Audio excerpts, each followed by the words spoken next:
বিশ্বনবী সাল্লাল্লাহু আলাইহি সাল্লাম আমাদেরকে যেই বিধান দিয়ে গেলেন, যেই নীতি দিয়ে গেলেন, সেই নীতি অনুযায়ী আমরা কাজ করতে পারি না। আজকে বেদাতীরা হুসেন, এই হুসেনের মৃত্যুতে তারা আজকে মাতাম করে, তারা লড়াই করে, তারা আজকে এইরকম করে যুদ্ধের মতো করে, কিন্তু আসলে সেটা নয়। হুসেন যে মৃত্যুবরণ করেছে, কারবালায় শহীদ হয়েছে, ওর ইতিহাস ওটা পাওয়া যায় না যে কারবালায় শহীদ হয়েছে তার জন্য আমাদেরকে ঢোল তাবলা বাজাতে হবে, গান বাজাতে হবে, মাতাম করতে হবে, বুক চিরতে হবে, মাথার চুল ছিঁড়তে হবে।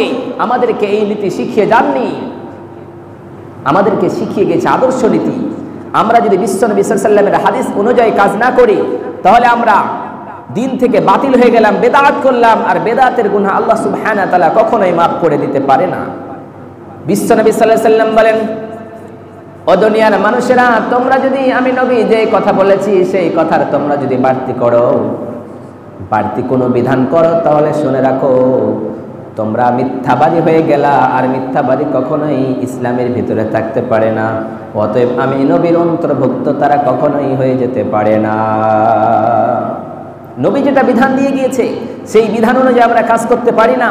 আমরা আমাদের নিজের মতো করে বেদাত যেটা যেটা আমাদের কাছে শোভনীয় নয়, ঠিক নয়, সেই কাজটায় আমরা লেগে পড়েছি।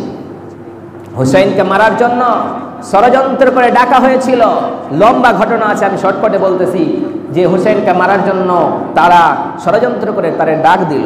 ডাকানোর পরে তার উপরে অত্যাচার করে, অত্যাচার করার পরে তাকে মারতে পারে না। শত শত কাফেরকে, বেদিনকে হুসাইন হত্যা করেছে, তারপরে মারতে পারেনি। শেষ পর্যন্ত সেই হুসাইন রাদিয়াল্লাহু তাআলা আনহু বিশ্বনবীর নাতি বললেন, ওগো ওই লোকেরা, শোনো শোনো শোনো, তোমরা আমারে মারতে পারবে না। তোমাদেরকে আমি একটা বুদ্ধি বাতিয়ে দিই, একটা পরামর্শ দিয়ে দিই, অনুযায়ী যদি তোমরা আমারে মারো, তাহলে অবশ্যই তোমরা মেরে ফেলে দিতে পারবে, আমারে শহীদ করতে পারবে, নচেত তোমরা কখনোই আমারে রক্তাক্ত করতে পারো না। সেই হুসাইনকে এত হত্যা করেছিল, এত মার মেরেছিল, মারানোর কারণে তার চামড়াগুলি ঝলসে গিয়েছিল, তার রক্তই রক্তাক্ত হয়েছিল, তারপরে তারা হত্যা করতে পারেনি। সেই সময় যুক্তি দিল, তোমরা যদি এই অনুযায়ী কাজ করতে পারো তাহলে তোমরা সফল হয়ে যাবা, নচেত কখনোই সফল হয়ে যেতে তোমরা পারো না। ওই রকম করে তাকে মারা হয়েছিল।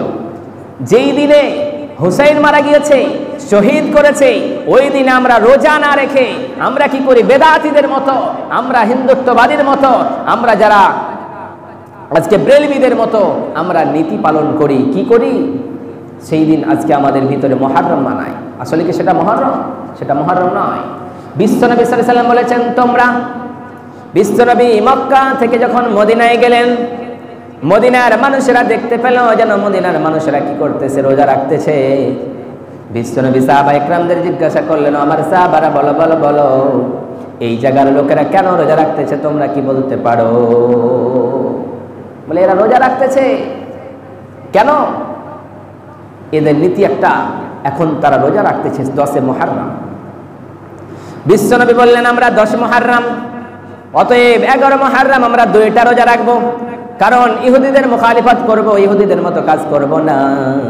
ওটা আমাদেরকে বিশ্বনবী বিধান দিয়ে গেলেন, কিন্তু আমরা রোজা রাখি না, আমরা মুহররম করতে রাজি হয়ে যাই। এই কাজগুলি করা যাবে না। শর্টকাটে কথা হলো, মুহররমের মাসে 2টা রোজা রাখতে হবে। বিশ্বনবী সাল্লাল্লাহু আলাইহি ওয়াসাল্লাম এটা বিধান আমাদের জন্য দিয়ে গেলেন। এক কথাই শেষ। তাহলে এই মাসের অনেক লম্বা ঘটনা ছিল, শর্টকাটে আমি বললাম। আপনি এই মাসটাতে কি করবেন? সব থেকে ভালো ভালো কাজ করবেন। এই মুহররমের মাস গুরুত্বপূর্ণ মাস। এই মাসে যদি কেউ আল্লাহ সুবহানাহু ওয়া তাআলার কাছে ওই রোজাটা রাখে, আর যেটা জিনিস চাইবে আল্লাহ সুবহানাহু ওয়া তাআলা বলেছেন তার সমস্ত গুনাহগুলি আমি আল্লাহ মাফ করে দেব। কিন্তু তোমরা সেটা রোজাকে কম সম মনে করিও না, ফজিলত বালা সেই রোজা, ওটাকে তোমরা পালন করো। দ্বিতীয়ত আমি কি বলেছিলাম?